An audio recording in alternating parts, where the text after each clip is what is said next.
Hello everyone, आज हम यहाँ पर बेबी गर्ल के लिए यहाँ पर समर ड्रेस के कटिंग एंड स्टिचिंग बताएंगे, जो कि बहुत ही प्यारी सी ये ड्रेस हमने रेडी करी है।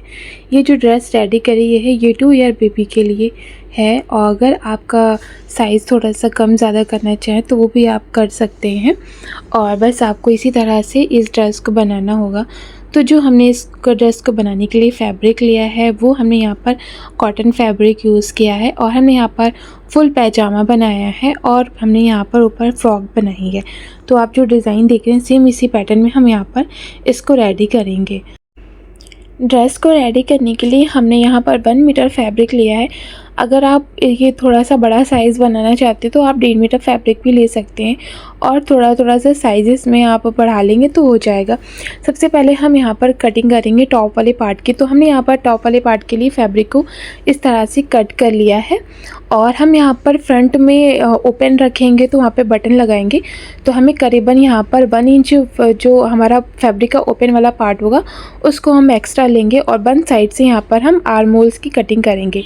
तो शोल्डर हमने यहाँ पर 5 इंच के लिए हैं, आर्म होल्स भी हम यहाँ पर 5 इंच का लेंगे। इस तरह से हमें राउंड दे देना है, और फिर उसके बाद हमने यहाँ पर चेस्ट और जो हमारा वेस्ट होगा वो 6 इंच का लिया है। नॉर्मली हम इस तरह से आर्म होल्स कट कर लेंगे, और यहाँ पर ये स्टेप की कटिंग कर लेंगे। और जो टॉप की हमने लेंथ ली है वो करीबन हमने 8 इंच के लिए है। 9 इंच पे फैब्रिक हमने कट किया है, ½ इंच हमारा सिलाई में जाएगा, तो 8 इंच के यहाँ पर टॉप हमारा कट होगा। फिर यहाँ पर हम इसमें थोड़ी सी जो फ्लेयर रेडी करेंगे, तो उसके लिए हमने यहाँ पर फैब्रिक को 2 पार्ट में इस तरह से कट किया है। जो हमें पूरा फ्लेयर के लिए चाहिए वो हमने 8 से जितना भी आता है मैंने ले लिया है, और जो लेंथ ली है वो हमने यहाँ पर 6 इंच की ली है। तो इस तरह से हम यहाँ पर टॉप कट कर लेंगे। फिर उसके बाद हम अपना नेक कटिंग करेंगे। हम यहाँ पर ब्रॉडनेस हम ले रहे हैं 2 इंच की, डीपनेस हम यहाँ पर लेंगे, और फ्रंट वाले पार्ट में हमने 2 इंच ली है, बैक वाले पार्ट में हमने 1 इंच ली है। ठीक है, इस तरह से हमने बैक वाला और फ्रंट वाला दोनों पार्ट इस तरह से कटिंग करना है। पहले हमने फ्रंट वाला पार्ट 2 इंच का कट किया है, फिर उसके बाद हम यहाँ पर बैक पार्ट के लिए यहाँ पर नेक कट कर लिया। ठीक है, इस तरह से होगा। जो हमारा फ्रंट वाला पार्ट है उसके दोनों पार्ट हमारे अलग अलग जाएंगे। फिर उसके बाद हम अपनी स्लीव्स की कटिंग करेंगे। स्लीव्स की लेंथ हम यहाँ पर 6 इंच ले रहे हैं, और स्ट्रिप जो हम आएगी फ्रिल बनेगी उसको हम अलग से कट करेंगे। और यहाँ पर इसकी विड्थ भी हमने 6 इंच ली है, और इस तरह से स्लीव्स का शेप देते हुए हम स्लीव्स की कटिंग कर लेंगे। और यहाँ से भी हमने 4 इंच ले लिया, जो हमारा स्लीव्स का बॉटम होता है वो हमने ले लिया है। यहाँ पर देखिए इस तरह से हमने स्लीव्स कट कर ली है, और फ्रिल लगाने के लिए हमारा जो साइड से फैब्रिक बचा है वो हमने यहाँ पर ले लिया है इस तरह से। और इसको यहाँ पर जैसे कि हम नीचे बॉटम में इसको जॉइन करेंगे वैसे ही हम यहाँ पर स्लीव्स में भी करेंगे। ठीक है, जॉइंट करना है। अब यहाँ पर हमने लाइनिंग वाला पार्ट भी कट कर लिया है। बैक वाले नेक को हम इस तरह से लाइनिंग वाले नेक से जॉइंट करते हुए रेडी करेंगे, और फ्रंट वाले में हम पहले लेस को जॉइन करेंगे, फिर उसके बाद हम लाइनिंग वाले पार्ट के रखते हुए फिर हमें यहाँ पर नेक में जॉइन करना है। इसमें यहाँ पर बकरम वगैरह कुछ नहीं लगाना है, बस ऐसे सिंपली यहाँ पर सिलाई लगाना है, और जो लाइनिंग वाला पार्ट है वो हमें उल्टी की साइड में पलट देना है। फैब्रिक का जो उल्टा साइड होगा उस साइड में इस तरह से पलट देंगे। और यहाँ पर हमने चिकन की लेस ली है, तो चिकन की लेस आप लगाना चाहें तो लगा सकते हैं, अगर लगाते हैं तो डिज़ाइन बहुत अच्छी लगती है। फ्रंट वाले पार्ट में हमने जहाँ पर जो पार्ट हमारा ओपन है ना उसमें भी हमने लाइनिंग के साथ में सिलाई लगा ली है। फिर हमने फैब्रिक को अंदर की साइड में पलटा हुआ है। इससे क्या होता है, फिनिशिंग बहुत अच्छी आती है हमारी। जैसे कि आप देख रहे हैं सेम आपको इसी तरह से ये लाइनिंग वाले पार्ट को जॉइंट करना है। ये देखिए हमारा ये वाला पार्ट जॉइंट हो गया। अब हम यहाँ पर पहले शोल्डर जॉइन करेंगे, और फिर फ्रंट वाला पार्ट इसको ओवरलैप करते हुए इसको रख लेंगे। आप यहाँ पे रफ स्टिचिंग भी कर सकते हैं, नहीं तो आप डायरेक्ट भी जॉइंट कर सकते हैं। ये जहाँ पे हमें बटन लगाने, यहाँ पर हम काज बटन करेंगे, पहले काज बनाएंगे फिर बटन लगा लेंगे। फिर हम उसके बाद हम अपनी स्लीव्स को जॉइंट करेंगे। स्लीव्स हम यहाँ पर इस तरह से जॉइंट करेंगे। शोल्डर पे हमें यहाँ पर प्लेट्स देनी है, तो बहुत ही हल्की हल्की सी हमें यहाँ पर प्लेट्स देनी है, और इसको स्लीव्स को हम जॉइंट कर लेंगे। फिर स्लीव जॉइंट करने के बाद हम यहाँ पर लेस लगा लेंगे, और इलास्टिक भी हम यहाँ पर लगाएंगे। 1 इंच का गैप देते हुए हमें यहाँ पर इलास्टिक लगानी।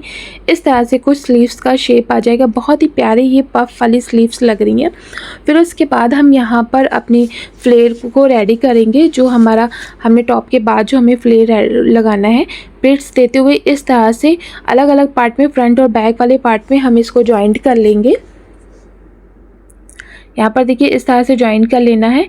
फिर हम यहाँ पर करीबन बहुत ही पतली सी बो रेडी करेंगे। ये करीबन 1/2 इंच की हमने यहाँ पर लगाई है। दोनों साइड में अलग अलग स्ट्रिप लगानी, फिर उसके बाद हमें उसके जॉइंट कर लेना है। फिर दोनों पार्ट को आपस में मिलाते हुए हम यहाँ पर इसके रफ सिलाई लगा लेंगे, फिटिंग कर लगा देनी है और फिर लास्ट में हम एज में यहाँ पर हम लेस लगा लेंगे। ये साइड में पूरे हमें राउंड लेस लगानी है। फिर हम अपने पैजामे को रेडी करेंगे। सबसे पहले हम अब फैब्रिक को 4 पार्ट में रखेंगे, फिर उसकी हम लेंथ लेंगे। हमने यहाँ पर जो मार्किंग करी है वो यहाँ पर हम बेल्ट रेडी करेंगे। फिर उसके बाद हम यहाँ पर लेंथ ले रहे हैं। लेंथ हम 16 इंच ले रहे हैं।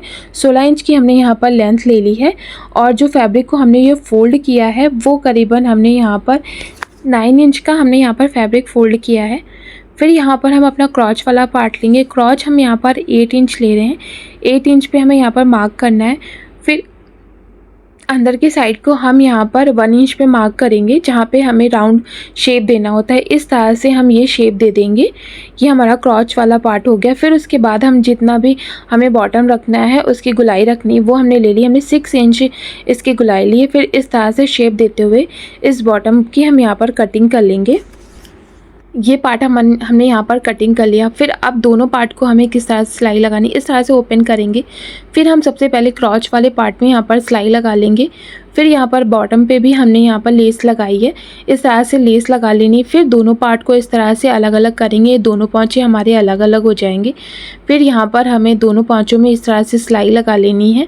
फिर लास्ट में हम यहाँ पर इस तरह से इलास्टिक ले लेंगे। इलास्टिक जो हमने ली है वो करीबन 6 इंच के लिए है। 6 मतलब 12 इंच की पूरी टोटल इलास्टिक ली है। उसको इस तरह से बेल्ट से हम यहाँ पर इलास्टिक लगा लेंगे। देखिए इस तरह से ये हमारा पैजामा रेडी हो गया। बहुत ही प्यारा लग रहा है।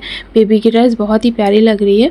इस तरह से हमारा पैजामा रेडी हो जाता है। और जो हमने यहाँ पर बटन लगाने थे वो इस तरह से हमने यहाँ पर 3 बटन लगा लिए हैं। और जो स्ट्रिप हमने यहाँ पर ज्वाइन करी थी वो इस तरह से बो टाइप में हमें इसे बांध देना है और यहाँ पर हम लगा देंगे। ठीक है, ये देखिए इस तरह से ये ड्रेस रेडी हो गई है। गाइस, आपको मेरा वीडियो अच्छा लगा हो तो प्लीज़ मेरे वीडियो को लाइक करिएगा और मेरे चैनल को भी सब्सक्राइब करिएगा। बेल आइकन भी प्रेस कर दीजिएगा ताकि नोटिफिकेशन आपको मिल जाए और आप लोग इस तरह के वीडियोज़ देख सकें। और अगर गाइस आपको बेबी के लिए कोई और ड्रेस जब बनानी हो, अगर वो आपको अच्छी लगे तो मुझे कमेंट करके बताइएगा। मैं उसका ट्यूटोरियल आपके लिए लेकर आऊँगी ताकि आप लोग घर पर आसानी से इस तरह के बच्चों के लिए ड्रेस रेडी कर सकें। Thanks for